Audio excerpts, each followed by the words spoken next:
Good morning everyone. आज जो है हम विकास के अन्य सूचक शिक्षा एवं स्वास्थ्य के बारे में पढ़ेंगे।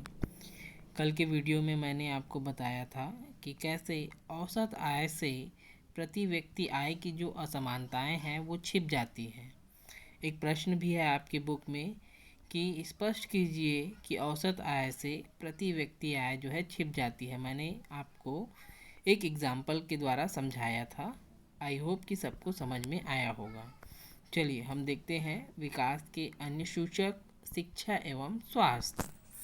शिक्षा एवं स्वास्थ्य के आधार पर व्यक्ति रोजगार या अन्य आर्थिक अवसरों का लाभ उठा सकता है। जिस समाज में शिक्षा की समुचित एवं प्रभावी प्रसार होता है और जिस क्षेत्र के सभी बच्चे विद्यालय जाते हैं, वहाँ बाल मजदूरी की जो प्रथा है वह स्वतः ही समाप्त हो जाती है। क्यों? क्योंकि अगर बच्चा स्कूल जा रहा है और उसका सारा समय विद्यालय में ही बीत रहा है तो उसे मजदूरी करने के लिए समय ही नहीं मिलता है।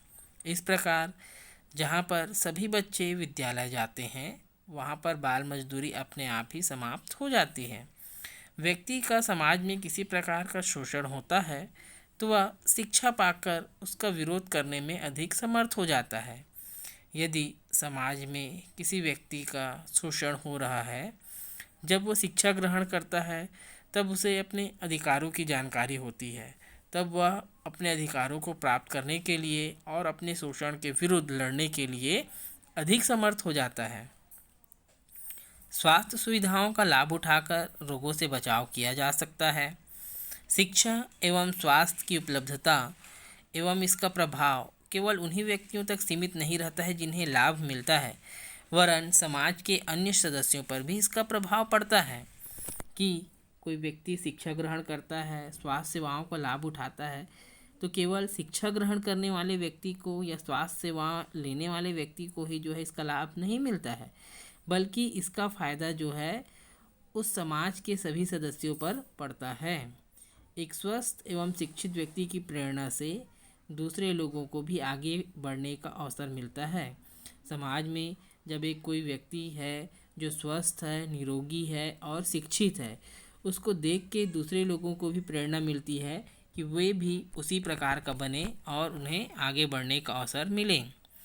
पुरुषों के समान महिलाओं को शिक्षा के बेहतर अवसर उपलब्ध होने से उनकी प्रतिभा का विकास तो होता ही है, साथ ही समाज में महिलाओं को अपनी बात रखने के मौके मिलते हैं। एक स्वतंत्र समाज जहाँ पे महिलाओं को बराबर का अवसर मिलता है, महिलाएं शिक्षा ग्रहण करती है, तो उन्हें समानता का अवसर तो अपने आप ही प्राप्त हो जाता है। साथ ही साथ जब महिलाएं आपस में मिलती है तो उन्हें समाज में अपनी बातों को रखने के अवसर भी प्राप्त होते हैं। समाज में महिलाओं की बात को सुनने का वातावरण उत्पन्न होने से उनकी भूमिका बदलती है और एक जब समाज उन महिलाओं के द्वारा जो भी बातें हैं उनकी रखी गई बातों को सुनता है, तब महिलाओं की भूमिका भी बदलती है। पौष्टिक आहार, शुद्ध पेयजल तथा स्वच्छता की व्यवस्था बेहतर स्वास्थ्य के निर्धारण हेतु अनिवार्य तत्व है। यदि हम एक स्वस्थ समाज के बारे में बात कर रहे हैं तो समाज में रहने वाले लोगों को पौष्टिक आहार और शुद्ध पेयजल तथा उस क्षेत्र की स्वच्छता मिलना अनिवार्य है। जिन देशों में इन सेवाओं की समुचित व्यवस्था है उन देशों का विकास तेज़ी से हो रहा है, या हम कहें कि जिन देशों में इन सभी चीज़ों की व्यवस्थाएं की गई है वहाँ के लोगों ने जो है तेज़ी से अपना विकास किया है। चलिए देखते हैं मानव विकास सूचकांक। तो सबसे पहले मैं आप लोगों को बता दूं कि मानव विकास सूचकांक को 1 से दिखाया जाता है, ओनली 1। ठीक है ना। अब ये बात आएगी कि कैसे 1 से दिखाते हैं, तो अलग अलग देशों के मानव विकास सूचकांक जो है अलग अलग होते हैं। तो जैसे किसी देश का हम ले लेते हैं ब्रिटेन का, तो वहाँ पे क्या दिखाया जाएगा, 0.8। ठीक है ना। किसी देश ने का मानव विकास अगर 100% है तो उसे जो है पूरे 1 से ऐसे दिखाया जाएगा। ठीक है। विकास को मापने के लिए आय के स्तर को महत्वपूर्ण माना जाता है, किंतु समग्र विकास को मापने के लिए मापदंड पर्याप्त नहीं है।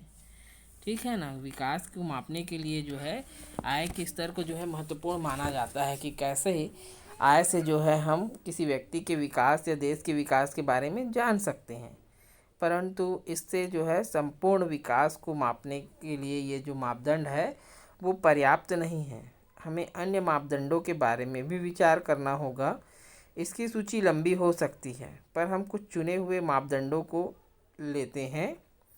पिछले लगभग 2 दशक में स्वास्थ्य और शिक्षा जैसे सूचकों को राष्ट्रीय आय के साथ व्यापक स्तर पर विकास की माप के लिए प्रयोग किया जाने लगा है। क्या हुआ है कि लगभग पिछले 2 दशकों में स्वास्थ्य और शिक्षा जैसे सूचकों को राष्ट्रीय आय के साथ व्यापक स्तर पर विकास की माप के लिए प्रयोग किया जाने लगा है। अर्थात जिस देश में शिक्षा का प्रतिशत और स्वास्थ्य का प्रतिशत बेहतर होगा, अर्थात जहाँ के लोग अधिक शिक्षित होंगे और स्वस्थ होंगे, मेडिकल फैसिलिटीज़ अवेलेबल होगी, वह देश जो है अधिक विकसित माना जाएगा। साथ ही राष्ट्रीय आय को भी जो है इसके साथ मापक के रूप में प्रयोग किया जाता है।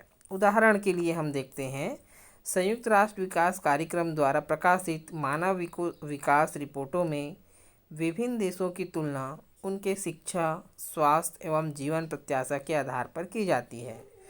जीवन प्रत्याशा से तात्पर्य कि किसी देश में रहने वाले लोगों की औसत जीवन आयु कि वहाँ के रहने वाले लोग जो है अधिकतम कितने वर्ष जीते हैं। जीवन प्रत्याशा जन्म के समय एक व्यक्ति के औसत अनुमानित काल को दर्शाती है। यह अनुमान लगाती है कि एक बच्चा कितने वर्ष तक जीवित रह सकता है। समग्र विकास की दृष्टि से यह एक महत्वपूर्ण सूचक है। साक्षरता दर 15 वर्ष और उससे अधिक आयु के लोगों में साक्षर जनसंख्या के अनुपात को बताती है। यदि हम सबके लिए स्कूल की व्यवस्था करें तो आने वाली पीढ़ी में यह साक्षरता दर बढ़नी चाहिए। ठीक है, जीवन प्रत्याशा को यहाँ पे समझाया गया है कि जीवन प्रत्याशा से तात्पर्य किसी व्यक्ति के अनुमानित जीवन काल से है कि वह कितने वर्षों तक जीवित रह सकता है। दूसरा, साक्षरता दर जो है 15 वर्ष से अधिक आयु के लोगों में साक्षरता की जनसंख्या के अनुपात को बताती है। यदि हम सभी क्षेत्रों में विद्यालय की स्थापना करते हैं और सभी लोगों को शिक्षा का अवसर उपलब्ध कराते हैं तो निश्चित ही आने वाली पीढ़ी में यह साक्षरता का प्रतिशत बढ़ना चाहिए। 5 वर्ष तक की उम्र मनुष्य के विकास का महत्वपूर्ण समय होता है। ठीक है, जो बच्चे 5 साल तक के होते हैं उनके लिए विकास का यह एक महत्वपूर्ण समय होता है। इस अवधि में मनुष्य के मस्तिष्क का सबसे अधिक विकास होता है। यदि इस अवधि में बच्चा कुपोषित होता है तो उसका प्रभाव जीवन भर पड़ने की संभावना बनी रहती है। यदि इन 5 सालों के भीतर बच्चे में किसी प्रकार के कुपोषण की बात आती है या कोई बच्चा कुपोषित हो जाता है तो उसका प्रभाव जो है उसके जीवन काल तक बने रहने की संभावना होती है। विकास का सबसे महत्वपूर्ण लक्ष्य है कि हम अपनी आने वाली पीढ़ी को एक स्वस्थ जीवन जीने का मौका दें। बच्चों में कुपोषण को 2 रूपों में मापा जा सकता है, उम्र के अनुसार ऊंचाई तथा उम्र के अनुसार वजन। ठीक है ना, कि बच्चों की उम्र के हिसाब से ऊंचाई कितनी होनी चाहिए और उम्र के हिसाब से उनका वजन किस प्रकार होना चाहिए। यदि यह सही नहीं है तो उस बच्चे में जो है कुपोषण है। बच्चों में ऊंचाई तथा वजन का स्तर यदि एक सीमा से कम है तो वे बच्चे कुपोषित कहलाएंगे। इस बात की बेहतर जानकारी आप आंगनबाड़ी केंद्र में जाकर पता कर सकते हैं, क्योंकि वहाँ पर जो है सभी बच्चों के लिए जो है एक चार्ट बना होता है जिसमें बच्चों के वजन, हाइट और उम्र की जानकारी रहती है।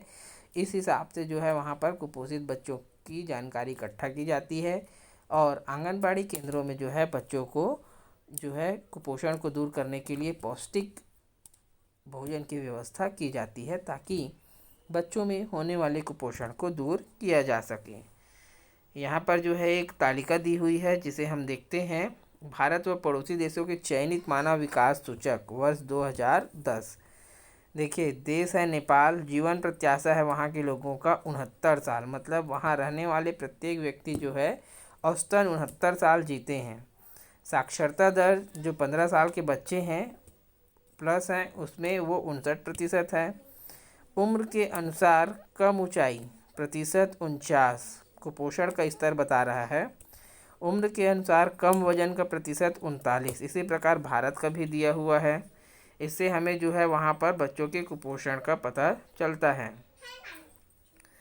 मानव विकास की दृष्टि से हमें आय व अन्य लक्ष्यों को समग्र रूप में या सम्मिलित रूप में देखना चाहिए। इस नज़रिए से मानव विकास के सूचकों को समझा जा सकता है।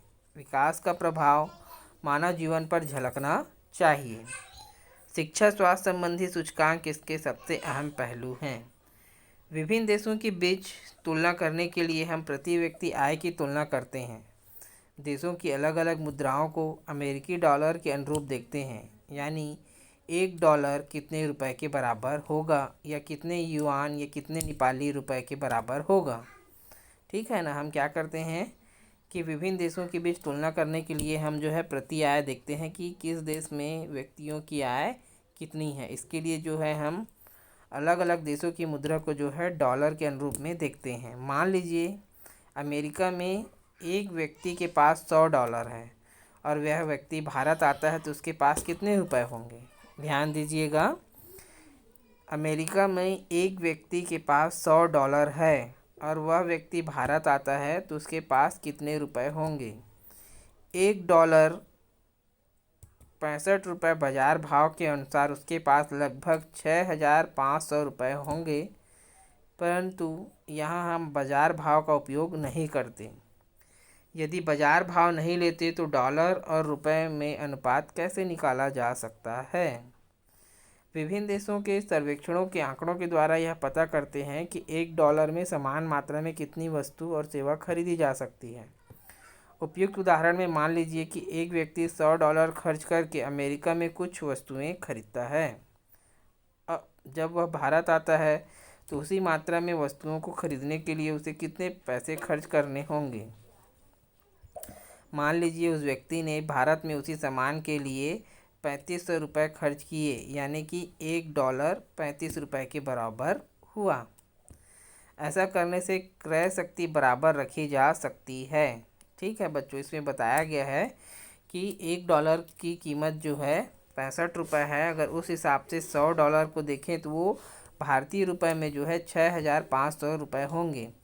परंतु हम यहाँ पे बाज़ार भाव की बात नहीं करते हैं। हम इसको लेते हैं कि उस व्यक्ति ने अमेरिका में किसी वस्तु को खरीदने के लिए जो है कितना रुपए खर्च किया और $100 खर्च करके जो है अमेरिका में कुछ खरीदता है, लेकिन वह भारत में जो है उसी वस्तु या सेवाओं को खरीदने के लिए जो है कितना खर्च करता है, 3500 रुपये खर्च करता है। तो उसके $100 की कीमत कितनी हो जाएगी, 3500 रुपये या 35 रुपये के बराबर। इस प्रकार जो है हम दोनों को जो है बराबर कर सकते हैं। इसे मैं आप लोगों को और अच्छे से बताऊंगा। ठीक है।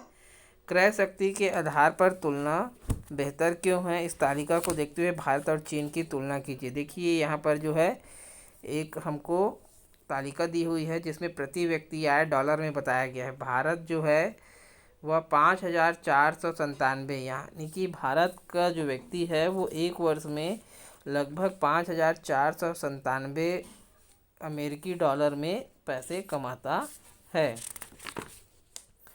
ठीक है ना। नेपाल जो है 2,311 रुपये, श्रीलंका 9,779 रुपये और चीन जो है 12,547 रुपये। इस हिसाब से देखें तो जो चीन है वो बाकी देशों की तुलना में अधिक कमाता है, यानी कि वहाँ के प्रति व्यक्ति आय जो है सर्वाधिक है। ठीक है बच्चों, अब जो है हम देखेंगे सार्वजनिक सुविधाएं। तो सार्वजनिक सुविधाएं जो है क्या होती है कि जो भी बुनियादी ज़रूरतें हैं या लोगों को जो है सभी समाज में रहने वाले लोगों को जो है ये सुविधाएं उपलब्ध कराई जाती है। ठीक है, इसे हम जो है सार्वजनिक सुविधाएं कहते हैं। कल जो है इसके बारे में मैं आप लोगों को और अच्छे से बताऊंगा। ठीक है, कोई डाउट होगा तो ज़रूर पूछेंगे। Thank you.